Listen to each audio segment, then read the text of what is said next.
Olá pessoal, sejam muito bem-vindos ao canal Genealogia e Genética em Foco. Hoje nós vamos falar sobre história e genealogia judaica Ashkenazi, logo após a nossa vinheta.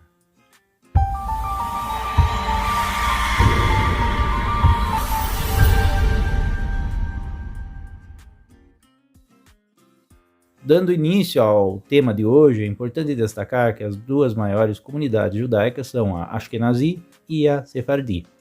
Sobre genealogia judaica e sefardita, eu já fiz 2 vídeos aqui no canal, pessoal. Aproveite e assista também. Antes de entrarmos no tema da história e da genealogia, vamos analisar a região onde surgiram as primeiras comunidades judaicas Ashkenazi, que é ao longo do rio Reno e Danúbio, entre o sul e oeste da Alemanha, também no norte da França.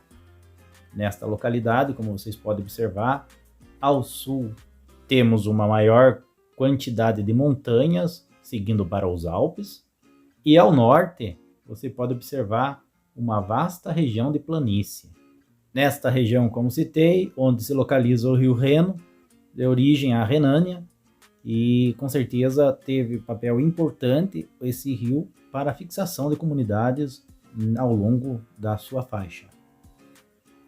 Nesse mapa ainda podemos observar Sefarad, ou seja, a Península Ibérica, Espanha e Portugal, berço da comunidade judaica sefardita, e a região entre a França e a Alemanha, o oeste da Alemanha e o norte da França, a região da Renânia, berço da comunidade judaica Ashkenazi. Os judeus Ashkenazi tiveram sua origem na região entre o rio Reno e o Danúbio, então, a partir da segunda diáspora, principalmente, que ocorreu no ano 70 da Era Comum, quando foram levados pelos romanos para a Península Itálica e depois disso subiram para a região da atual Renânia. Porém, antes mesmo deste fato, no ano 300 antes da Era Comum, os judeus já viviam nesta região que compreende hoje a localidade das fronteiras entre a França, Bélgica, Luxemburgo e a parte oeste da Alemanha. Na região onde hoje compreende a atual Bélgica, ao norte, na região de Flandres, os judeus chegaram à região por volta do ano 53 a 57 da Era Comum. Mais tarde, no século 13 e 14, judeus se estabeleceram também na região, vindos no fluxo migratório como resultado das expulsões que ocorriam na Inglaterra e na França. A comunidade judaica em Flandres, ela se estabeleceu principalmente na rota comercial Colônia-Bruges.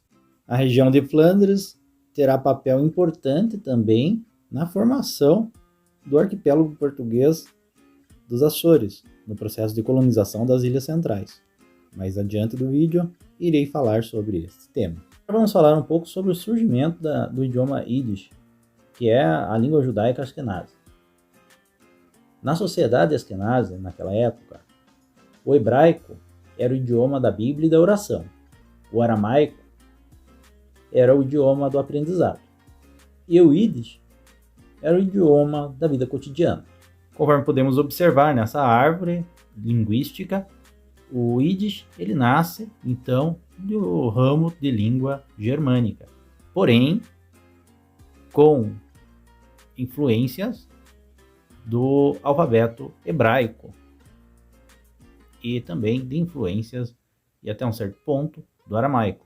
Conforme podemos observar nesse mapa, o Yiddish tem 2 formas modernas principais, que é o Yiddish ocidental, que agrega as regiões desde a Suíça até a Alemanha, e o Yiddish oriental, que pega a região do leste europeu.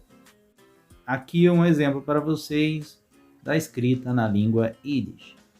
Observem as letras do alfabeto.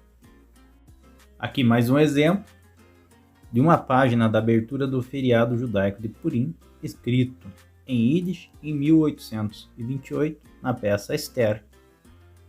Aqui também uma lápide encontrada na cidade de Erfurt, no centro da Alemanha, de uma senhora chamada Hannah, filha de Ariel Hakohen, datada de 1245. Também uma outra lápide encontrada na mesma região, do mesmo ano, onde podemos observar a característica da escrita nas lápides.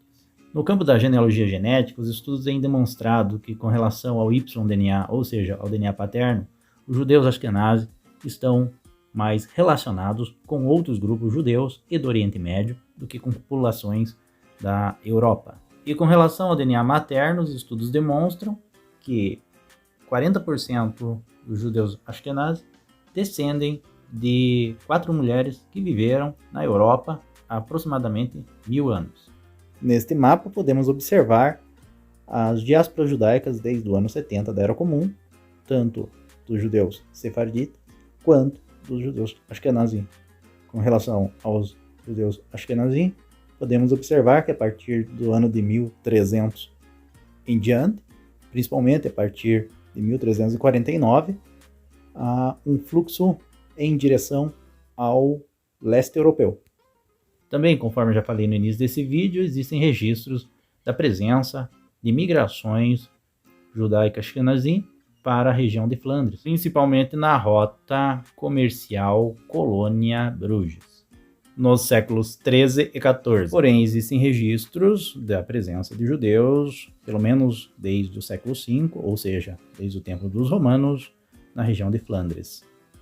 Ou seja, a presença judaica na região da atual Bélgica, ela é antiga, fato já comprovado a partir de estudos arqueológicos, como por exemplo, esta lápide encontrada em Thiene, datada de 1255, que confirma a presença de comunidades judaicas na região de Flandres. Recomendo para vocês a leitura desse livro, Judeus e Cristãos Novos nos Açores, século XV e XVI. Ele vai trazer para vocês algumas informações importantes sobre a origem dos flamengos que colonizaram os Açores, demonstrando que algumas das famílias colonizadoras das ilhas centrais e que vieram para os Açores a partir de Flandres teriam origem judaica Ashkenazi. Fato que é corroborado por obras como Source Book for Jewish Genealogy and Family History, que traz a genealogia e o sobrenome de algumas famílias de origem judaica, e entre essas os sobrenomes Hagen, Horter e Roos. E para quem conhece a história da colonização flamenga dos Açores, sabe que esses sobrenomes são sobrenomes de 3 colonizadores flamengos e que fundaram as famílias Silveira dos Açores, Dutra dos Açores e Rosa dos Açores. E sabendo da história de Flandres,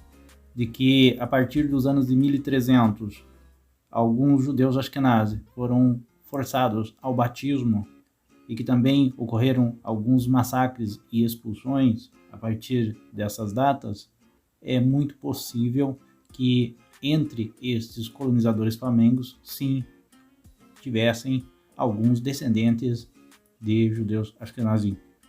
Esse vídeo fiz em homenagem aos meus antepassados judeus. Dedico todo o meu trabalho e meu esforço na preservação da memória e da história do povo judeu. Pessoal, se você gostou desse vídeo, curta, compartilhe e se inscreva no canal. Eu agradeço a sua atenção. Todas as informações desse vídeo estão na descrição. Um abraço e até um próximo vídeo.